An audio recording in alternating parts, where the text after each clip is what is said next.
Welcome in, Vore lovers.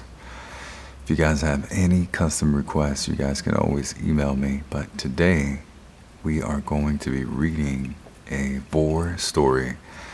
Apparently, this is a soft Vore titled Things Could Be Worse. Despite the implied dangers and other feelings of misfortune of this current situation, he didn't exactly feel much. Numb was probably the closest you could use to describe how he was feeling. Yet, it did not encompass everything. Yes, he did feel numb, but there was a great surge of emotion that seized up his limbs. It was pervading. No rational thoughts existed and no outward physical activity. It was likely the shock of the whole experience.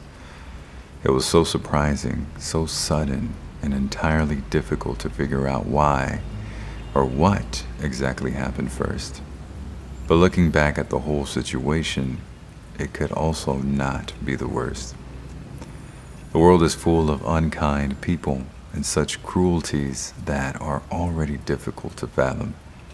But this instance probably was not the worst. It certainly was bad, but not the worst.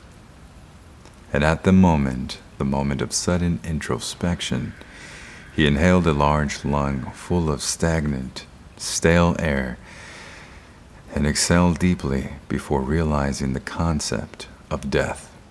His own death, of course. Death is always all around if one were to look hard enough. Most of the time, common death leaves nothing more than a mournful note within the obituaries of the morning news. Death only has an impact when it becomes personal, and death could not get any more personal than it is happening to you. Panic surged to the surface of the building vat of building emotion.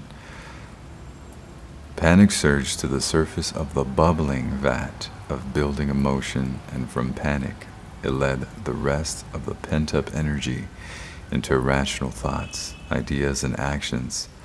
At least their thoughts, ideas, and actions, which seemed, to an outside observer, a step in the right direction, even if it was close to impossible to walk anywhere. Memories flood in all disorganized and out of order, but providing outdated and arguably useless information. His mind, being within the irrational state it's in, latches on to a scene that forever plays within the brain. It isn't the beginning, but neither is it the end. In any case, there he stands. The brown bipedal Gryphon stood in snow that could easily reach anyone's knees. The lower mandible of his beak drops open with disbelief as his set of emerald eyes stare upward. The wind stabs into his bare feathers and tugs at what is remaining of shredded clothing. How did his clothing get shredded? He might have asked himself that same question if it were not for the shocking image in front of him. So many things could and did happen at once. He could have ran. He could have extended his wings, used the last amount of remaining strength to flee on the wind. Why was he so tired? But none of that happened. He simply stood there, almost literally frozen, both physically and metaphorically. After all that's happened, just what happened exactly? How possibly could his luck get any worse?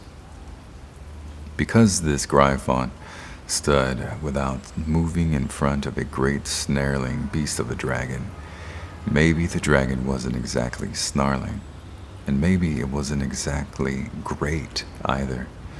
This reptile stood no taller than a horse, and in fact, it did not even have wings. Could it truly be called a dragon if it is small and is unable to fly? The dragon would certainly agree, unlike the Gryphon, and from this dragon, it was very curious. It was always tilting its head back and forth and sniffing the air close The, the Gryphon, while occasionally flicking its forked tongue out in a similar manner a snake would. Finally, an action takes place. The Gryphon takes a single step back in fear and throws up his arm to shield himself from whatever horrors might transpire. Another tentative step backward, and another, until he trips over nothing and falls into the freezing embrace of 1.5 feet of snow. The dragon appears amused, and a very reptile-like grin spreads across its muzzle. With no more effort that someone would take a single step, the dragon drops a heavy paw on top of this truly unfortunate Gryphon, forever sealing him as prey. With horror-stricken eyes and sudden struggles against the bonds of his new captor, he squirms and fights with all of his might. Adrenaline pounds through his arteries as fear and panic envelopes his mind and body. Fear and panic is not the only thing it enveloped this soul. The dragon descends with a maw open wide to receive the newly caught prey. Bright white teeth gleam in the mountain sunlight. Gooey saliva drips from the roof of the mouth as a tongue snakes out to assist while this Gryphon is pressed headfirst into the maw of the beast. His futile struggles continue despite their ineffectiveness. A great squawk for help escapes the yellow beak of the Gryphon as his head and shoulders are coated with this icky, gooey saliva to no doubt help with the ride down. A cringe contorts his features at the mere thought of coming to rest within the belly of the beast. But what can he do about it? Now it is clear that his fate has been handed to the larger power far closer at hand. Yet a refusal to accept such a fate is appalling. To simply give in would too certainly seal his death. To surrender would only yield the same result as vainly fighting back. To fight would be the last statement he would make to the world, or at the very least to the hungry dragon that wanted an easy meal. All of this passed through the Gryphon's mind as he shoved into the tight confines of folded red flesh and muscle that formed the dragon's all-devouring throat. A quick and tightened and jerking downward, the powerful throat muscles captured and reeled in the prey. He honestly did not know how he would fit. Such a creature should have a difficult time and if the tightness of the throat was just as tight as he thought and felt, and not some kind of figment of his imagination to make the current situation worse, then there was no doubt a sizable bulge slowly traveling down with each loud gulp the dragon made. No more struggling. He had to rest. He was exhausted from the exertion. He didn't bother wondering how he was able to breathe within the tight space. He didn't bother thinking about anything, which is why it came as a surprise when, after another very audible gulp the dragon made, he was pressed up against a firm wall. Of course, there'd be a valve here, a sphincter leading to Karath knows what. A surge of energy welled from an unknown source within the Gryphon as he began to push against it. It was placed to brace against, to hopefully make the climb back up the throat. Such irrational and ill-sighted thoughts and ideas for when he pressed against it. He was shocked and panicked to find that his right arm slipped through the valve and vanished from view. Stunned by this new action, the Gryphon recoiled, pulled back, and away. That is, until there was another gulp. Head and shoulders were pressed through and into the dark and humid chamber of the folded stomach, the final destination, and there he sat once he finally made it through. It was not the worst situation, but the defeat that had just happened was still stunning.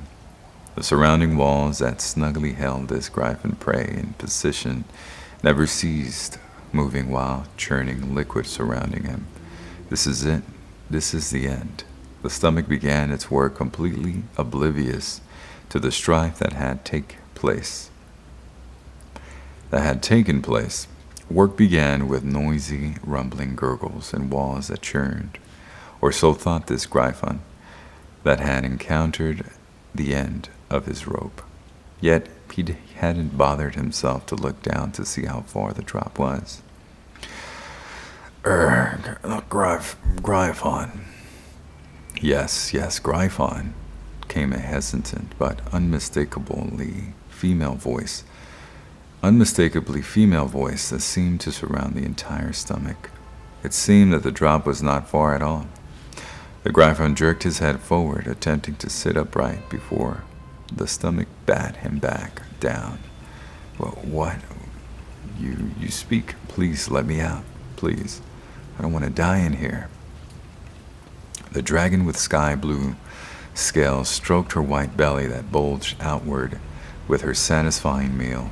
A grin touched her scaly lips as she licked clean the last remaining taste of the Gryphon. No, I will not, she said, ever so softly, because you are far safer in there than in the mountains.